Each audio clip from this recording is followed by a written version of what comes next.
Gail, how are you? Larry, I'm fine. How are you doing? Good. Let's talk gurus and sages. Let's Um, define what we mean by guru and sages. let's start there. Okay. So, a sage to me is someone who has connected into some very significant principles that have always been true, are true now, and always will be true. And everybody else is just a guru. Okay, I love it. I love it. So for me, I would say, oh, a long time ago, early in my journey to enlightenment, if you will, I studied the universal laws and I tried to understand them. Like, what the hell does that mean to me today? The universal laws, right? And the more I got into them, the more I started wooing out, if you will. It's like law of attraction, which we all know about, is a piece of the universal laws. It is not Yes. the universal law, and it has a presence in all of them. So if you looked at life like a tapestry, that's a thread that goes through all of them, but on its own doesn't have the power that we have been led to believe it does.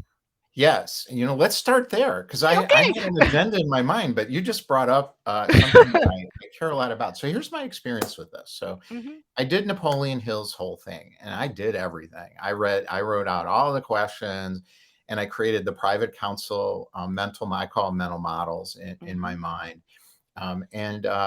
Yeah, stuff started happening, and it led me to the Law of Attraction book by Jerry and Esther Hicks, The Teachings Right. of Abraham. And then I started opening up a channel where all this information's coming in. So I was doing my own Abraham, and I'm like all excited. I'm like, oh, I'm going to be like the next Jerry Hicks or Nope. whatever.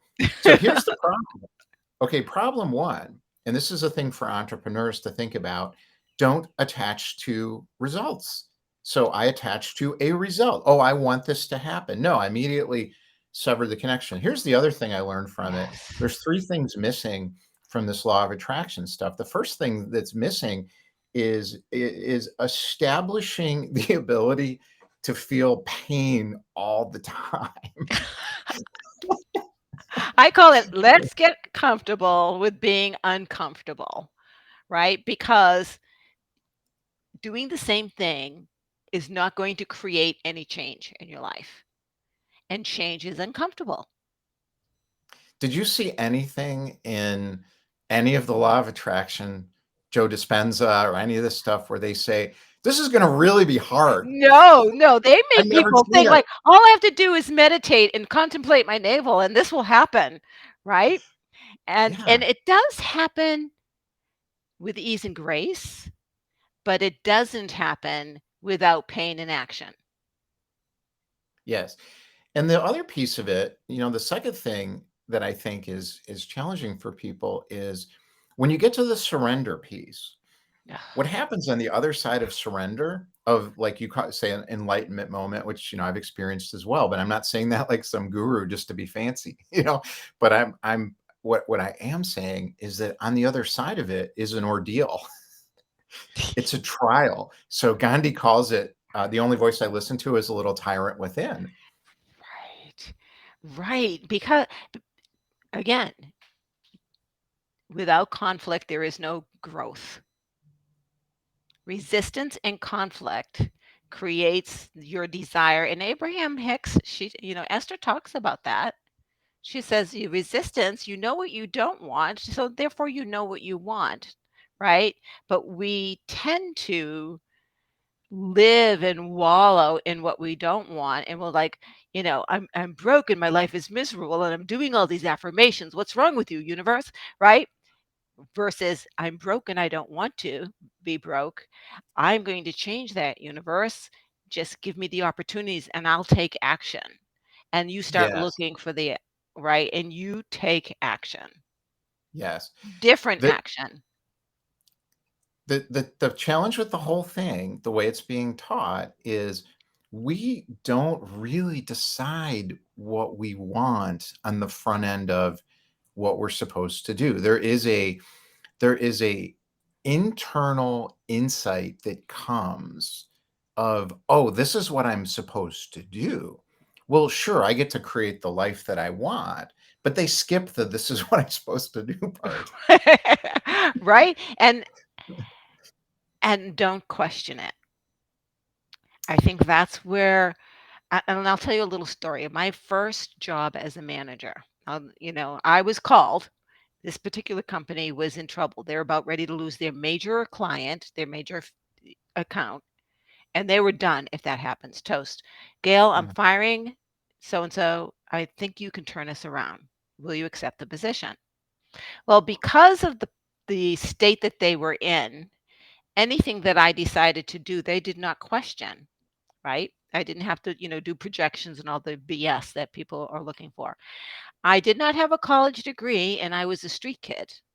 I Wow. knew how to follow my gut, and that's what I did.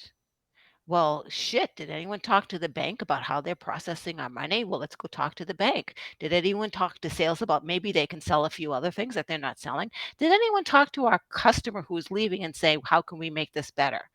No. Well, let's do that first. It was common sense to me, Mm. right? And then how can we work together? And I cut a deal with that client. I said, listen, this is what you say you want. This is what you say. Will you give me a chance to turn this around and make it happen? And they said yes. I think the challenge with this for people, and this would be another point about law of attraction as well, is this is the most practical thing that exists. And I'm working with entrepreneurs, financially successful entrepreneurs who have despite that, a sense that feeling that something's missing. And I think some of them look at this as a way to make more money. No, it's a way to so what is it that you want for life? And I think we need to be very, very, very deep and specific about that. When I Mhm. boil down what I want, what people say we want more abundance, but I want freedom. Mm. That's it. I want freedom. How that presents itself to me doesn't matter. If I'm feeling happy and free, then I am successful. That's what I want. And I don't ask for how it comes. And it comes to me in these crazy ways, Yeah. right? Out of the blue. Like opportunities come and I'm like, oh, yes. And I take action, right? Yeah. So I look at it as a triangle. So I'm calling it the entrepreneurial triangle. So at the bottom right of the triangle is vision. What is the vision and what does that look like when it's realized from an intent standpoint specifically? And there's 12 archetypal embedded vision options. My vision has to include truth telling or it won't happen. It will inevitably happen if I do all these other things and have a vision around truth telling. It's embedded. You move up the triangle, so that gets you satisfaction. Then you Hmm. move up to the top of the triangle, which is what we all really want, which is freedom. Hmm. And freedom comes from realizing purpose. It's not the Simon Sinek purpose. The Simon Sinek purpose is just a way in the world to be more effective Right? at getting what you want or being more effective in business. That's not what I'm talking about. I'm talking about why are we here? In other words, how do we impact on the embedded, heavy weighted patterns of other people and ourselves? That's freedom. The bottom left of the triangle is personal and happiness. You Hmm. slide down to the happiness. So the work life You don't balance, climb to happiness. That's right. right? So the Right. work life balance, we can't agree all the time. People get bored. So the work life balance part is bullshit because no, it doesn't work like that. You have to earn it. You have to make So, you have a vision, you make an impact, and then you get happiness. so I will tell you that work life balance, which is something that I tried to achieve my entire life in corporate and never found, I finally accepted the reality that it is a lie, does not exist. So if you guys are looking for work-life balance and you come to me as a coach, I'll take your money and our first session I will say, you're never going to find it. What you will be on is a seesaw. And what we're looking for is not to swing too much, Mm, right? Right? Because that is, that is truly what happens. That is truly what happens. Because we unless you sit in like the Buddha under the tree contemplating your navel, nothing will change. And okay, there's balance. There's balance there. There's balance there if that's what I you're looking for. I love the Buddha story. We were talking about this earlier because the people aren't reading this stuff. They interpret it through the societal lens that's totally wrong, making stuff up that's not correct. And the Buddha story was he had the enlightenment and he saw everything as it really was, and then he felt great and he sat under the tree for 3 days. And then a little voice came inside him and was like, "Get up and go do something." And you Right? know what his response was? No. So this is the story stuff. This is the hero is called to action, a big mission, vision, and then the purpose realized from that. So he's like, "No, I don't want to. This is great." And then he's like, "Well, they're not going to understand. Like, I can't explain this to anybody." And they're like, "No, get up." Go Right? Where do you go? He went to Deer Park and he found the old disciples that were aesthetic with him doing kind of the wrong thing, not on the middle path, as you Hmm. called it. And they were, they had kind of rejected him earlier because he didn't want to keep doing stupid stuff, like, being sitting in a cave and, feeling terrible and meditate. So that's the thing. And how did he feel about that and all of that? Obviously he was detached. He figured that out, right? And he was able to do it, but he had to meet people where they were. He had to live in the Right. world. And the Jesus Christ story is the same. Right? Exactly, exactly. So I have a book coming out. I wasn't intending to plug it, but that Yeah, let's is plug it. okay, let's plug it. So it's Journey to Enlightenment. It's coming out in September, and it is, about the Tree of Life, the Kabbalah, and patterns on the trestle board. Very heavy stuff. What I Mm, did, you just said, I need to bring it so people understand it. I needed to bring that information to a level where you can use it today, right? Where you can actually take action in this.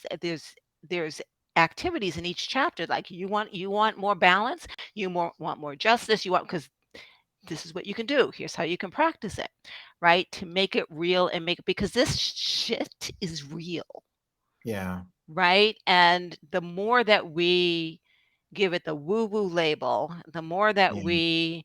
um I don't know, put it out there as to something that is mystical, the more that we are losing the opportunity to get in touch with who we really are. Yes, and all Right. these traditions, and I would tell people this, is how practical they really are. They're pathways to life. All of them. I have to say though that I'm reading the Kabbalah too. That's the most complex stuff I've ever You'd read. read my book, you'll be like, "Oh, that's what And, they meant." and again, I'm reading this and I'm like, Okay, what can I take away from this?" And I'm reading about the Ein Sof idea. If I'm pronouncing that right, I don't know. Um, and the tree of life and what do they Sephirat? Is that Yes, my yeah, Sephora. Sephora. I Sephora? have the Okay, pronunciation in my book. I'm like, yeah, "Here's how you pronounce this. I Here's how can't you even remember. pronounce this." So I forget the two top ones, but will and I think understanding and wisdom are not Right. our job. No, And it's said in there. It's like, no, you don't get that. You don't get no. access to That's that. still up that's still coming down from above. There's a point in the middle where energy starts coming up, Yeah, right? From Earth, right? And right. it's where the meridians in our body gets created. So, oh my God, we're gonna get so out there. I love it. So, right in the center, where our heart center is, if you will, like between our rib cages, is the nexus, the center, where all of this energy that the Kabbalah is talking about, that chakras are talking about, right, Yeah. meet, and it's energy coming up and it's energy coming down. And I have this meditation that I did one time, not realizing then at the time what I was doing. And in Mother Earth sending up and the source coming down, it exploded and created the meridians around me, which is Mm. the energy fields that we have known for centuries is around us. Yeah, this is great. So people may be listening to this and think, well, what does that have to do with me? Yeah, right. So here, this is the thing about it. And, you can talk about your version of this too, I think. And, for me, what I love about entrepreneur, I'm talking about financially successful entrepreneurs. I'm not talking about fake entrepreneurs who are just, coaches or whatever that really don't have that vision mentality is we embrace the pain. This is the same thing as grinding out a company. The difference Yeah. is you don't grind it out, um, but you use your resilience muscle that you've built and your ability to stick with something to do the most important thing that you've ever done in your life. And oh, guess what? By the way, even though you're detaching from the results, they're going to be a lot better. They're gonna be crazy better, right? And like I said, from left field, right? Things are have been so I'll give you a quick example, and this is where you said, "And then don't get attached to the outcome." I had a conversation with someone who's very much like you, right? We're like having this out there conversation, and he says, "I really want to go to the pyramids," and my thought was like, "Everyone wants to go to the pyramids." I said, "They don't call to me at all. South America does." Hmm. Right? And he said, "Oh, I can see that in you." And that's it. I left it. South America has been calling to me, and I just left it. So I've been getting like happy birthday messages from people, and one of them is a friend of mine who her and her husband, her family moved to Colombia. And I went, "Oh, I'm so jealous that you're there." And she's like, "Come on down." So guess what? I'm taking a trip to Colombia. And you have to because you're supposed to do this. And so if you're an entrepreneur, try this. So there's 5 ways to access what Gail's talking about. The first is through mind. In other words, thoughts will come to you. The other is through body, where a feeling will come to you. The other is heart, where you'll feel an expansion and a connection. The fourth way is visualization. You'll get these images in your mind. And the fifth way is called object in mind, where you'll have something pop in there you want to create. You Right. want to make it. Spend 30 minutes by yourself every day. Join the 5 a.m. club, but don't work. Right? Sit there by yourself, and that's it for at least 30 minutes. You do this every day for 7 days, and you're going to feel a massive shift. What do you do? How do you do it? You ask yourself the question, what am I supposed to do? You ask yourself the question, who am I? What is my purpose? That little answer, go to Columbia, is Yeah. what comes. It's not this, oh, your purpose is this. Right, No, it's it doesn't not the work like that. burning bush and, God saying, "I am." It's not. It's, I'm sorry. It's yes. the little nudge.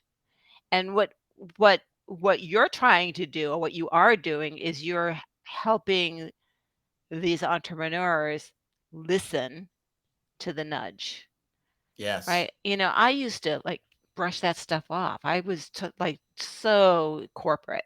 Because we have So a vision, we have a mission, we have a goals and objectives and a right? plan and Oh, yeah, tactics. and KPIs, we can measure them and we can push the right? So, Yeah. yeah, No, it doesn't work like that, it folks. doesn't. It really doesn't. It does for a short time. It does for a short time. But you I've have to written define works, right? What does right. works mean? So I'd written another book years ago, and it was about, females entering the corporate and Hmm. becoming men, Oh, and right. Right. right?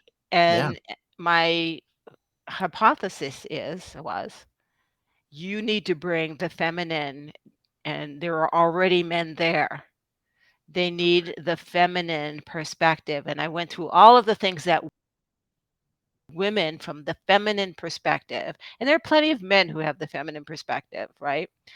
Bring to help, men, you go hunt, kill. Women, you're going to nurture, you're going to plant, you're going to grow, you're going to envision, right? That's what, when we talk balance, that's what we're talking about. That's what we're talking about. There's not one or the other. And my prediction was that if we don't do that, corporate will implode, Yeah. Well, that's out of balance because everything's right? out of balance here. Right. Everything is out of balance. And so what you're talking about is it's time to understand what balance is, Right. right? Right? And bring that. to there are more and more entrepreneurs, man, and I am so thrilled at the opportunity that they're bringing because they have the chance to do things their way and do things based on their instinct. But you have to know what that You have is. to know what that is, and that's the hidden secret. If you want to change your life in the way you want, if you feel this little hint of something's missing, I just don't wanna do another AI company or whatever. Like, I wanna do something a little better than just make another Right, thing and right, and right. hopefully, it'll succeed and I can sell it or, whatever your thing is, who knows? Um, Learn to understand that it's all inside and you can open it. So one thing I'll let you hit on it, but so I have the third thing. I have 5 keys. So mission, vision, focus, surrender, and detachment. And the third key is focus. What is focus? Focus, I call it open aperture focus. It's going like this. This is necessary. We went back to the law of attraction. The law of Mhm. attraction requires open aperture focus. In other words, you are seeing the opportunities. Focus just means your conscious attention is there. That is a difficult way to live when you are narrowly in on, here's my plan, here's my goal, here's what I want. I want my And I'm gonna $10,000,000. check these boxes every day and sit down and report to the board of directors, once a week. I have a focus Yeah, let's exercise talk for you. about it.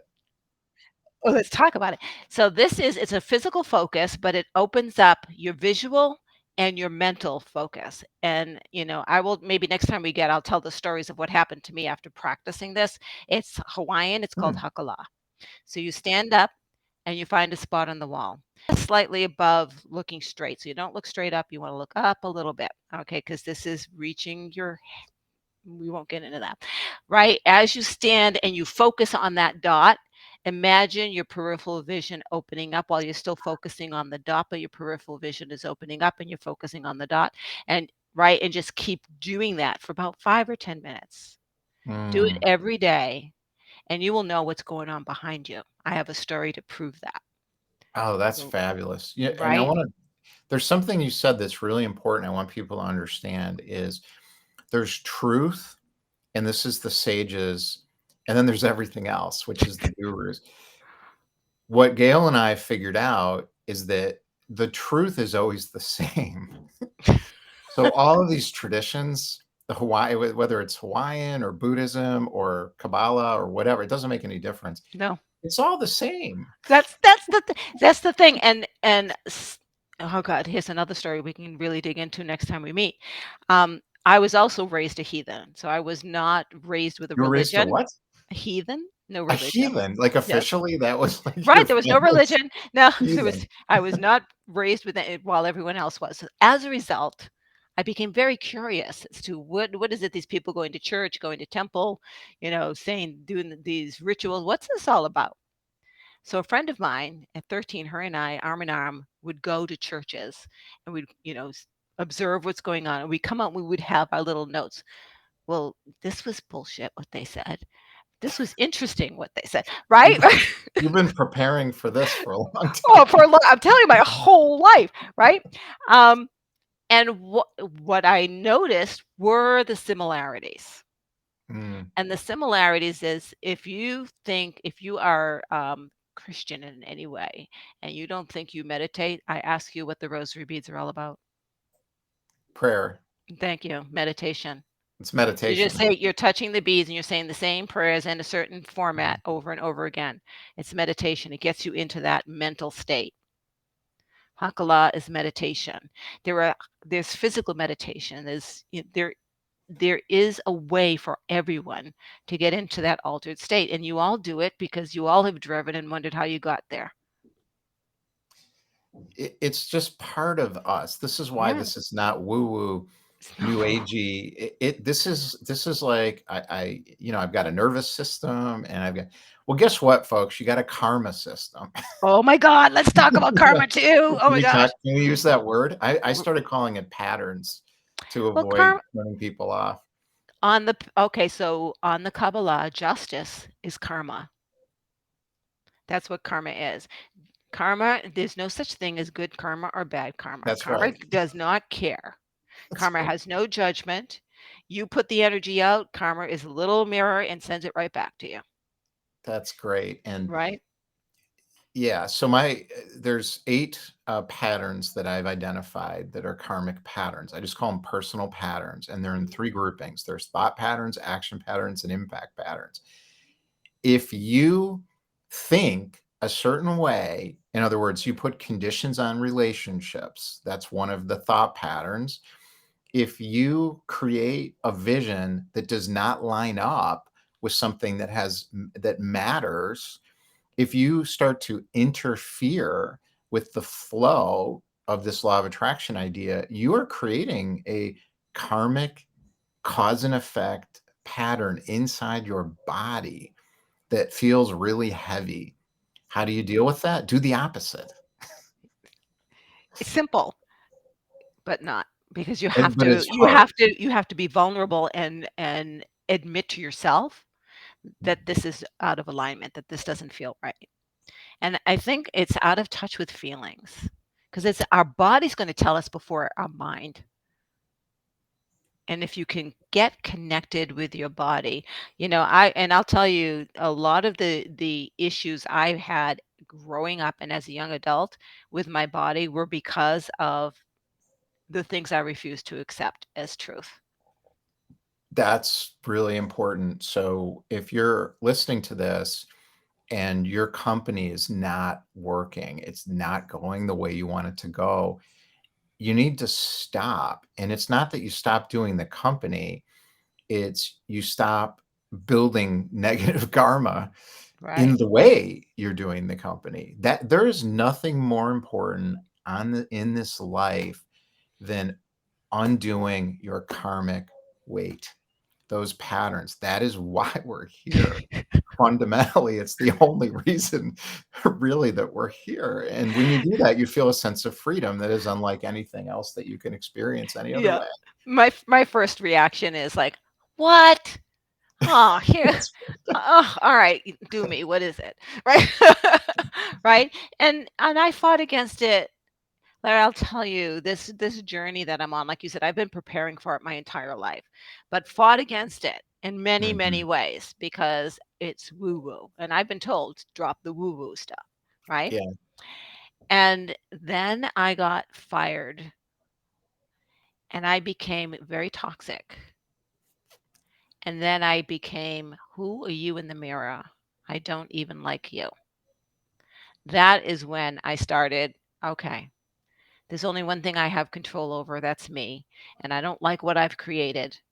So I need to fix this and fix it now. Mm. Right. And that, I mean, that person almost 20 years ago now, and me today, if you put us side to side, you wouldn't even recognize us as being the same person. And this is definitional too. So we only Yeah. got 2 more minutes, Yeah. but everything's impermanent. We're impermanent. We're not Right. supposed to stay the same. We have a part of us that always stays the same. There's a guy named Albert Einstein that kind of proved that. So if you think it's woo-woo, we got a scientist who said, "Oh yeah, that's how it works." Yep. Same thing we're talking about. He just was good at math. Yeah. So he No, here's good. wrote a little equation.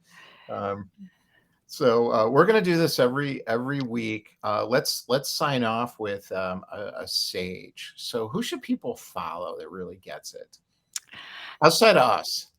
Of course us, of course me and my podcast, but I will say the person that I have been following a lot lately is Kyle Cease.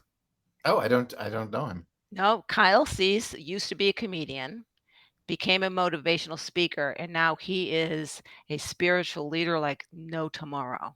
He is Oh, connected, he is vulnerable, he tells it like it is from his heart. Um, he's beautiful, and he's preparing the world for what's coming. oh, I love it. Yeah. Um, so I'm gonna go weird. I'm gonna go all the way out there. I love Bashar. So Bashar is basically from the Essassani Collective, which is some other universe and place, and he's channeled by this guy named Daryl Anka, I think. And this is the weirdest thing you'll ever hear until you listen to him, and you're like, "Oh my God, I feel like I'm talking to my wise uncle who's Yeah, been around." right? It's really that simple. So this was an awesome conversation. Talk to you soon and see everybody next week. Right. Let us know if you want us to cover a subject. Oh, yeah, that's a good Yes. idea. Reach Yep. out through LinkedIn. Yep. Bye-bye, everyone.